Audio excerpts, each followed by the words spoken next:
Oh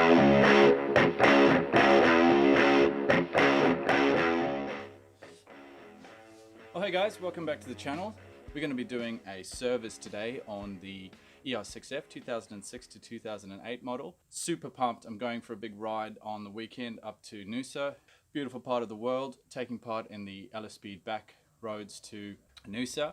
If you have seen my channel before, there's actually a bit of a video clip of the first one that they did, which was back roads to Byron. Check out the link. So I'm super pumped. Service your bike yourself, which is something I believe that anybody who rides a motorbike should do, because it gets you into your bike, it makes you look at your bike, makes you pay attention to what you're doing, and it just makes you a better rider, in my personal opinion. So I'm just going to do a quick run through with all the things that you'll need for this. Obviously we're going to need engine oil, which leads me on to that. We're going to need a new oil filter. I'm going to be replacing the spark plugs now. Your tools you're going to want, obviously you're going to need something to collect your oil in. I like to use a proper oil collection pan because it's got a little pour spout. I like to use one of these. Save yourself a whole lot of heartache and get yourself an oil filter removal tool that is the correct size for your motorcycle oil filter. I've got one for the car and one for the bike. 5 seconds and then versus a whole lot of struggle. So that's my recommendation. I want a little Allen key set. Torque wrench. Before I got a torque wrench and I used to service my motorbike, I used to do it by hand. Tighten up and then just give it a quarter turn. I prefer to torque it to the correct spec. That way we know we're not over tightening and we know it's not going to come out. Like a head torch, I like to use a head torch while I'm working on the bike. I like to use these are called super skins. They are used in construction for you know, digging, like when you're digging holes or working with heavy items that basically give you the grip of skin but with the toughness of this rubber stuff, but they don't get all sweaty and they last a really long time. So something like that, should be able to get them at your local hardware store. Oh, and obviously you're going to need an empty oil container and a funnel to pour the oil into the bike. So the next thing we're going to do is run the bike for a few minutes to warm up the oil so that we get more of it out more quickly. While the oil's warming up, I'm just going to get this exhaust cover off. Sort out my parts. And now's a good opportunity to just start having a look over everything on the bike. And she's looking really good. If you've seen one of my other videos, you might have stumbled across the video where I placed the mechanical water pump seal on here. And it is holding up really well. I'm really happy with that result. So check that out if you're interested. It is something that you'll need to do. I'm finding it's lasting about 30,000 kilometers. Okay, 25 to 30,000 kilometers. Obviously depends on how you ride and how old the motor is. I'm going to drain this oil. 17mm socket. Now remember, this oil is going to be a little bit hot. Unscrewing it, bang, there goes your oil. Pop the bolt right there. Now when you're removing the oil filter, so that you don't have oil dripping on your manifold, we just want to put a little rag there or a piece of cardboard or something. Bike up. So like I said, that tool makes life so much easier. I'm going to do this and let that drain out while I go on into do the spark plug. You're going to need your spark plug remover, which is in your toolkit. Hopefully, if you haven't got that, it's going to be a little bit tricky. So that's a really good start. We've got the oil draining. We're going to be taking the seat off. I'm going to take the tank off. We're going to get the air filter box off. We're going to get down into the spark plugs. To remove the seat, you're going to need your keys. There's a lock under here, kind of in line with that on the left hand side of the bike. You sit on it, turn the key, pull that seat back and upwards towards you. Put that somewhere safe. You put that on a concrete floor and somebody kicks it, or you do that a few times, you're going to wear that away and it's going to split on the back there and you're going to have to get it redone. This is my toolkit. I've actually designed my own little wrap for my tools. Just keeps everything organized. I'll do a video on that. All your bits and pieces nicely arranged so you don't have to dump them out on the road when you need them. And I've also changed up all of the spanners because the ones that come with the bike aren't the greatest quality. So you're definitely going to want to make sure that you have a 10mm spanner in your kit. Spark plug tool. I'm going to pull these bolts off.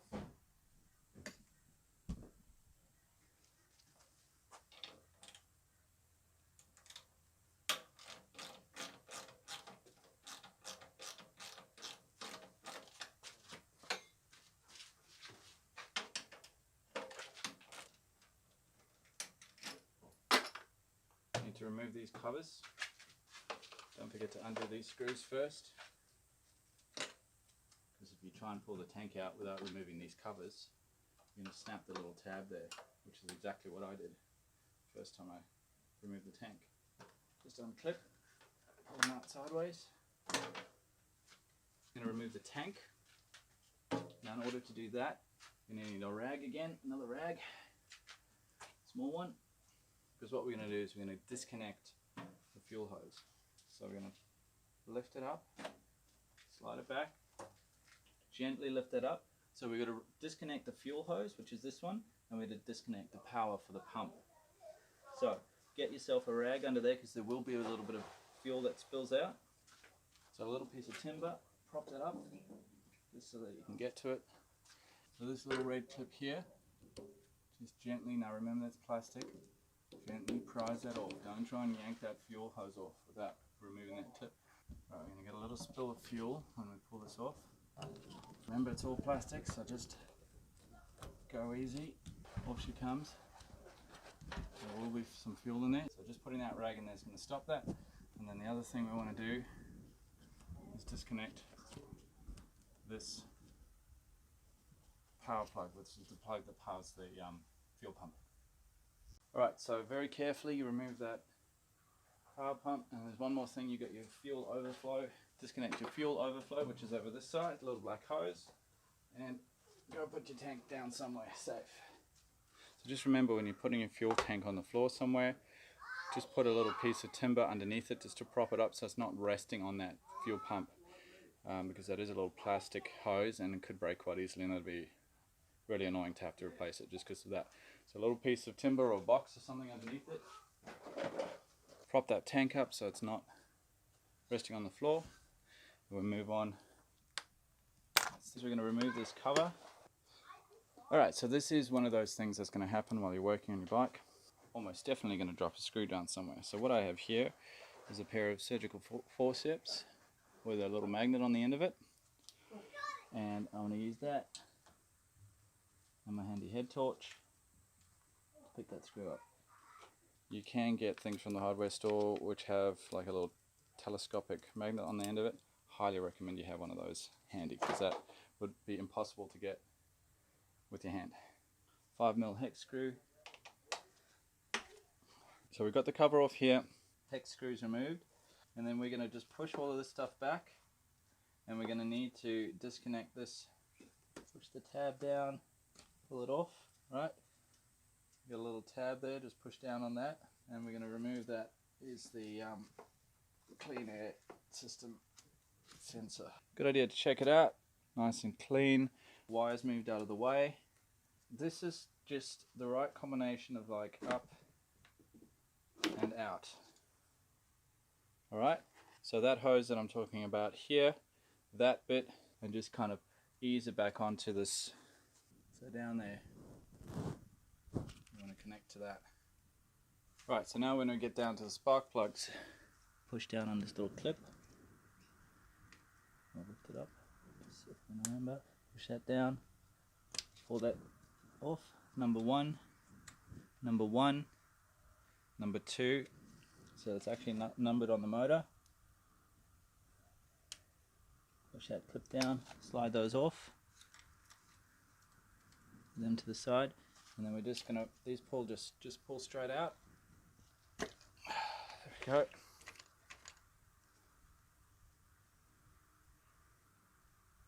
So you want to have a look in there, shine a torch in there, just look for any signs of corrosion. And get that, give it a little bit of a twist. Awesome. There you go. Have a look at the general condition of it. Check down in there. Now we're going to remove the plugs. So you got your spark plug removal tool, 14mm driver, and then we're just going to feed that in there. and just wiggle it gently by hand until we make sure that it's on the spark plug properly. Otherwise, it's just make sure that it's engaged properly, and really shouldn't be super tight. That's why I like to use the torque wrench, because that's going to help you not over tighten your spark plugs, which means you'll be able to get them out without too much effort and without damaging the spark plug. Just keep going until you feel it come loose. That plug will be in there. Definitely time to change it, but I'm pretty happy. That's going to be an indication of how your motor is running. Repeat on the other side, and then we're going to start the process in reverse. 15 Newton meters, so that is set. We're going to grab the new plugs. We're going to check the gap. Oh, nice and shiny. So we're going to use our feeler gauges just to check that gap on the spark plug. So we're going to check that. That's 0.85, which is right in the middle of spec, which is exactly what you want. So 0.85, and the service manual says 0.8 to 0.9. So the gap on those plugs is perfect. But you never know if it's been dropped in transit or anything like that.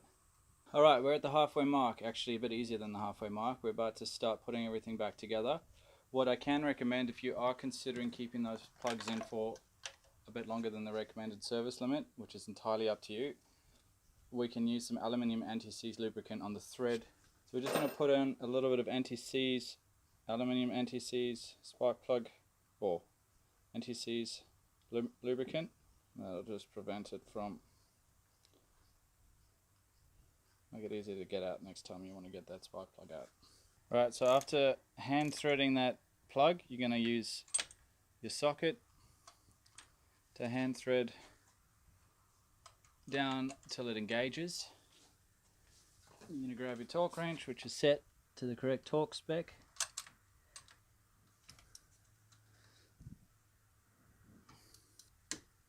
And that's it. Nice and easy.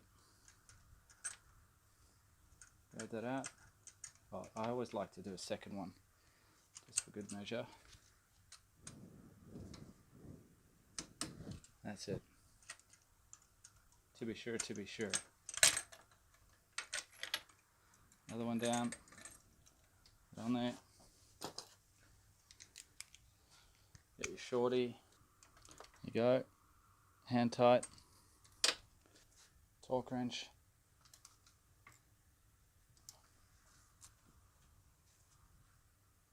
There it is.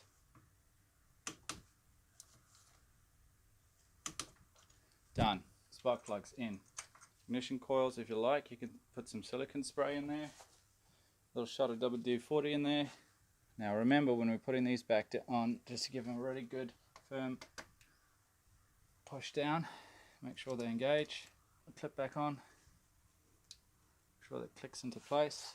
We're going to put the air box back on. So we've got to remember to get this down onto that pipe that I showed you earlier. Then we go in. Make sure we're not jamming anything, damaging anything. Fuel hose goes around, and as it goes down, just line it up. And if you've got your head torch on, you can see where it's gone down onto that. Check that the hose has gone down onto that connection point, and that'll just slip on there. Alright, so that's done. Airbox is on. Now this is my least favorite part. You need to be really careful when we're putting these hex screws back, because if you drop one, they can be very difficult to retrieve. You just end up having to do the airbox again, and it's usually the last one. So don't over tighten. Just want that to seat well and tight. So yeah, this whole time that oil's been draining, so by the time we finished all of this, we are going to be ready to put the new oil filter back on.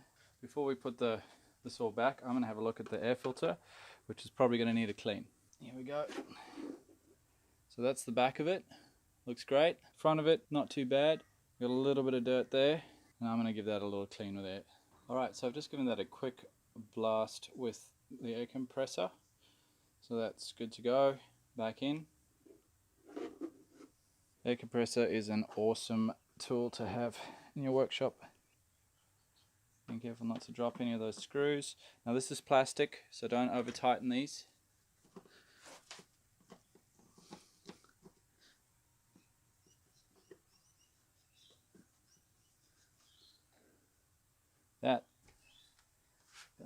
down onto this hole here. It's under suction, right? So that's going to suck that down onto it. Great. And this little blue one goes back on. Tuck those back in. Pack all of that in like that. Reattach this one. Put those wires back in. Okay, we're back to air filter being in. The next thing we're going to do is put the tank back on. Just remember, we've got this power supply to reconnect and the fuel line to reconnect, and then clip that once it's on. Just clip that back down. Fuel tank goes on. We've got these rubber mounts that we want to just hook those bits over onto the rubber mounts first. Use that piece of timber just to prop the tank up. We're just going to reconnect the fuel overflow hose back on there. Down, it just slides on. Right, we've reattached the fuel overflow hose, which is up there on the left. Next thing we want to do is reconnect the power to the fuel pump, and that'll just clip in. Nice and easy. And so at this point, I'm going to reconnect fuel line gently. Make sure it's all lined up properly. Clip on, press that little red catch in. That's good to go. Double check that everything's on properly. Fuel tank's going to come back down. Line them up. Tank goes back on. Great, so we've got those back on. I've never torqued them. Feel free to torque them if you want. I just get them quarter turn tight. So we're going to put our side covers back on, line them up.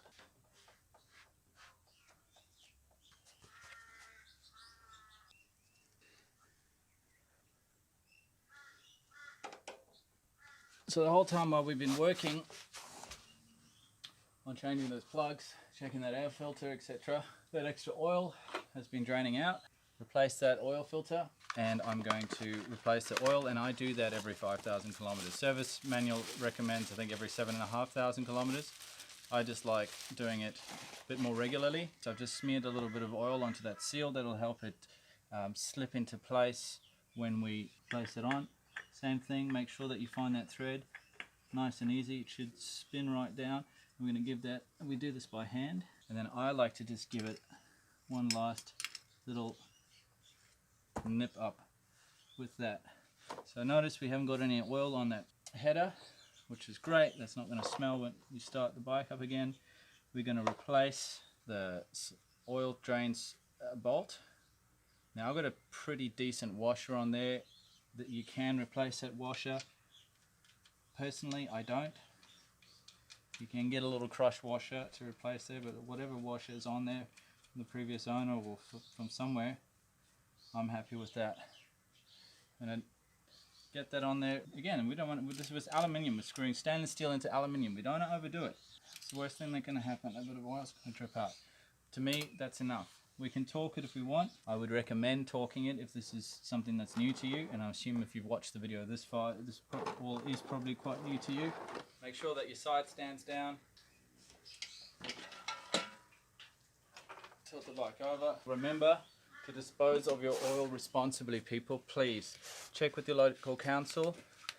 I take my oil to the dump where they have a proper oil recycling facility. That's 100 mils shy of what's recommended. If you really want to do it the correct way or the easier way, check how much oil has come out of the engine. What I do is I just put in a little bit less than I think I'm going to need by about 100 mils. Start the bike, run it, check it the next morning, because what happens with this bike is that the oil sometimes sits up in the around the cams, some maybe 200 mils difference, and you'll think, oh, I need more oil. You put in another 200 mils, 300 mils, and then you've got too much oil in the system. So too much oil is almost as bad. So we're going to put in, the information is here. Oil capacity in total, completely dry, 2.4. Filter removed, 1.9. Filter not removed, as if you do that, 1.7. So I could safely put in what I'm calculating to be 1.6 litres, because we might have 100-150 mils up in the head that hasn't drained out, just depending on how the bike was ridden the last time I rode it. I've noticed that sometimes you'll check your oil mark and it'll be down below. You check it again after you've gone for a ride and it's up to the upper level. So that's something to remember with the bike standing level, not on the side stand. Start the bike, hand tight, don't over tighten it, and that is it, our service is done. We'll check the level after running the bike for a few minutes, check it tonight, check it in the morning, maybe take it for a ride. Bike's going well, I'm looking forward to this ride. Catch you on the next one.